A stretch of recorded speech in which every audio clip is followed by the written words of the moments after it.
Hello fight fans, today in this video, where did Conor's reaction go? By tradition, Conor managed to get into a little story.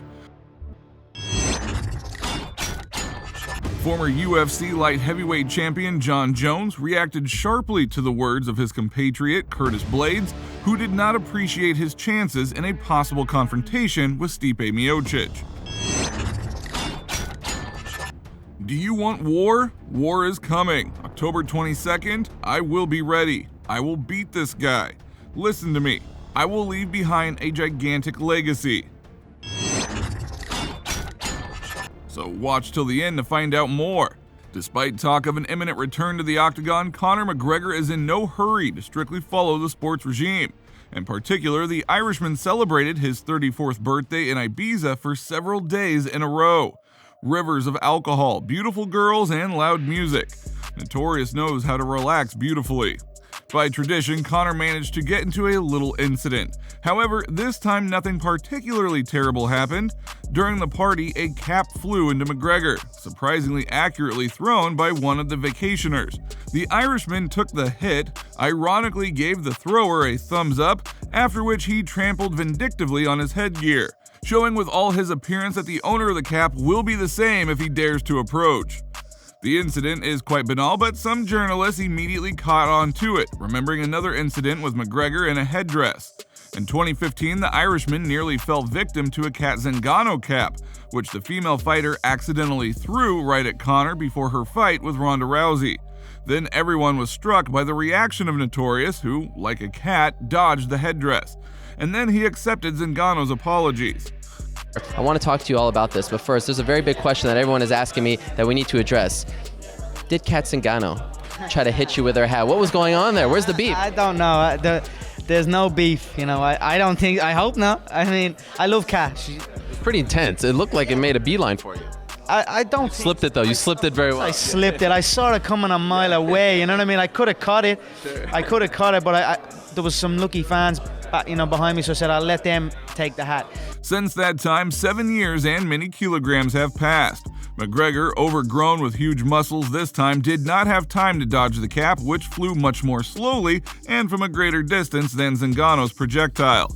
Perhaps Conor simply did not want to dodge, but many fans saw the incident as a slowdown in the Irishman's reaction.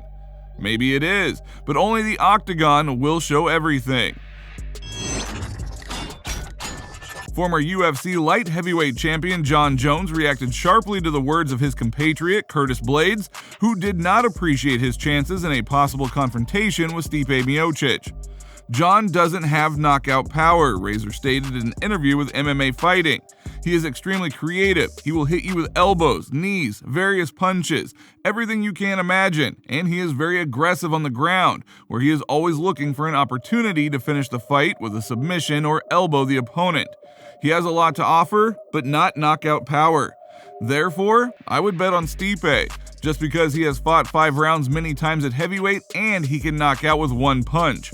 He showed that by knocking out Fabricio Werdum and Alistair Overeem. Jon can't KO with one punch and has no experience of 5-round championship fights.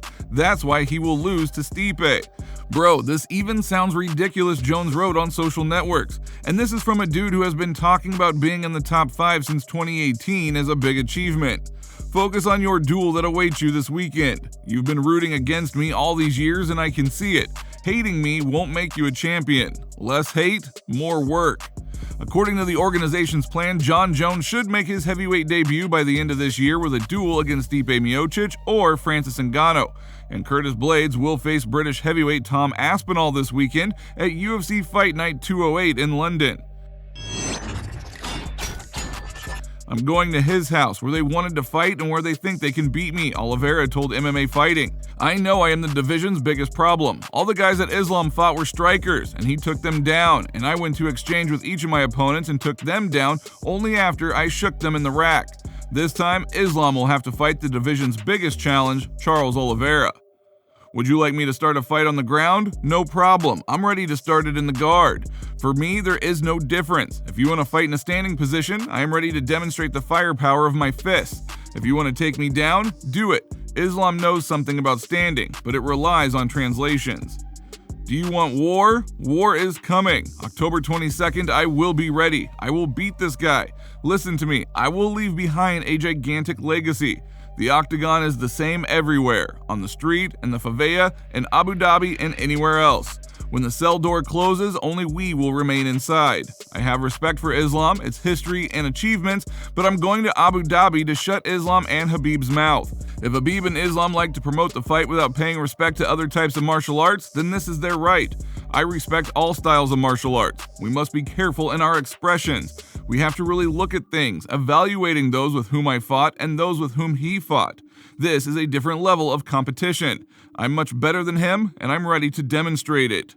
Recall that the fight for the vacant UFC lightweight championship belt between Charles Oliveira and Islam Makhachev will be the main event of the UFC 280 tournament, which will be held on October 22nd in Abu Dhabi.